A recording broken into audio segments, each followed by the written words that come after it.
Hey everybody. I know this isn't what you expect from me or what you want me to be, but I've got a lot of things on my chest and I'm just getting it out in hopes that nothing really goes unsaid. The past few months, and especially the past month or so, have just been really, really hard physically, emotionally, situationally, and I'm really not sure how much longer I'm gonna last through it. And I know there are those out there that still think that it's a joke or they don't take me seriously, and that's going to be their mistake. And there are those out there who think that, oh, poor, her, she could have done something to avoid this. This is all her fault. Nobody asks for this. And the people who are going to judge me by my past, and they're going to look and say, oh, well, she did so-and-so, blah, blah, blah.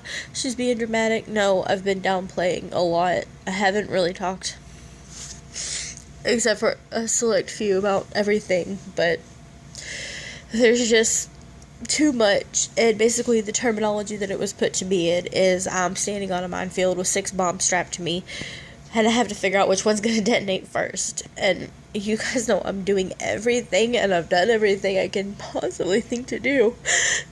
But I just don't know how much more I can do. And everybody's saying, please don't give up. And mental strength can only do so much. And I just don't know how much my body's going to be able to take. And my blood pressure is really, really just too high because of microtumors in my adrenal gland. And medicines, they've tried several different ones and they just aren't working. And that's causing, risk for a stroke or heart attack. And I've already had a cardiac arrest, and I don't think I'm going to be lucky enough to make it through another. And my kidneys are starting to shut down. My left one is a little bit under half. My creatinine levels are really, really high.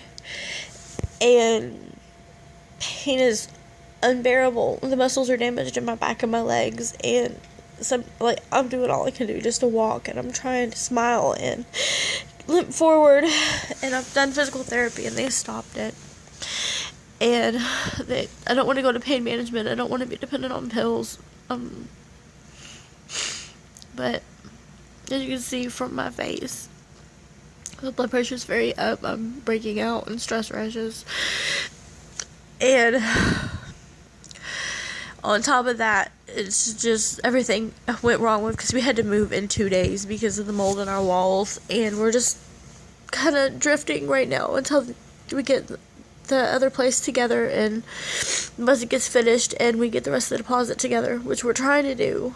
And Jerome's working every day, and I can't do a 9 to 5 right now. There's no way. But I'm trying to do everything I can do otherwise on the side to make money to get in, and I just feel like such a failure. I feel so worthless and useless. And I shouldn't have, and my kid's going through so much. And my little boy just had to lose his father. And he shouldn't have to go through this. He shouldn't have to feel, unsafe and unstable. And I just want to get everything together for him. And his birthday is next week, and I really just can't do anything. And I'm trying to do anything to make him feel special, to make him feel normal. And he's not. And he has to carry the weight of, a 10-year-old should have a carefree life. And they shouldn't have to see this, and they shouldn't have to bury a parent, especially not 2. And he shouldn't have to worry about being safe, or if he's gonna have anywhere to go, and the school has just been horrible. And they look at it as, oh, we're just bad parents. And me being sick and us going through a hard patch does not make us bad parents. I did not choose this. I'm not on drugs. I'm in pain that I can't even function, and I'm refusing drugs. And yet they treat me like I'm just a horrible parent. And went to the hospital today because I was just in so much pain. And they have, my doctor, all my medical history, my blood pressure was through the roof. And they put me in the hallway, literally in the hallway, on a stretcher when there were 4 open rooms. Didn't do any tests, didn't do anything. They said, oh, well, you're not dying right now, and sent me home. And I had to walk 3 miles, because I couldn't even find somebody to give me a ride. 3 miles, and I had to walk limp, in pain with a 10-year-old, and nobody even stopped to help. And people who said they're there, and then when I come to them, and I need help, people leave, and I've lost so much from this fucking disease. And I understand, they want shiny, happy lives, and a dying friend just doesn't fit. But it hurts every time somebody walks away, every time somebody stops calling. And sometimes it hurts worse because they send pictures of their shiny, happy lives, but they never ask me if I'm okay. And I really just wish they would just walk away entirely, because it makes me feel so much worse being on the outside of somebody's life. And I don't know if it's because I'm the person who's always there to help. And I've had people attack me, even within the past few days, just over stupid, petty stuff. I hurt their feelings, boo fucking who.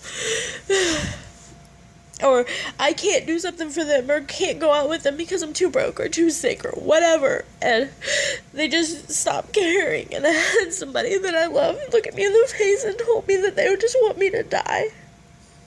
And everybody else, I feel like, has just already written me off. And I'm trying so hard to smile and to pretend like, everything's okay, but I just can't pretend anymore. And I don't know.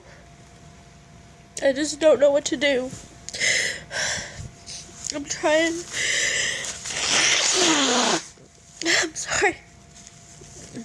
To create a stable situation for my family. I'm trying to make sure that my son's gonna be taken care of when I'm gone. Because there are some people that never, ever, ever will get their fucking hands on him, not even over my dead body, and I mean that. I need to make sure he's protected. I need to make sure that my kids can handle and know how much their mom loves them and fit everything they're gonna need to know for their adulthood, just in case I'm not there.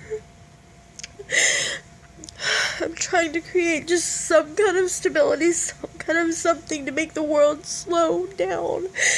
I don't really have any quality of life anymore. You guys know about me and books, and I can't even read because the head pain's so bad.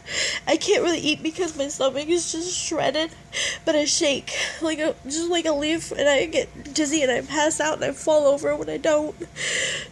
So it's pretty much, okay, which pain am I gonna want to have today? I can't go and do things like I used to, and everyone's like, you're online all the time. Well, what else am I supposed to do when I'm trapped in a shell all day? I've reached out to so many people just asking for help, and I've had doors slammed in my face everywhere I go. And I'm not trying to make anybody feel bad.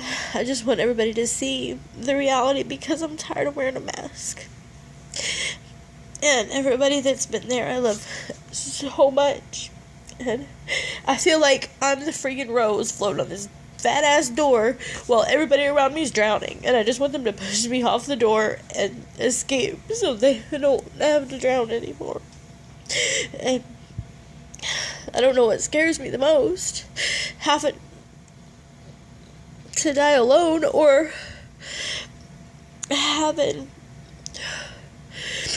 people that I love watch that and be scarred. And I don't want to be alone, but I hate the pain that I'm causing everybody else. I hate the worry. I just don't know what to do anymore. So if you guys don't see me for a while, that's why. If anything happens,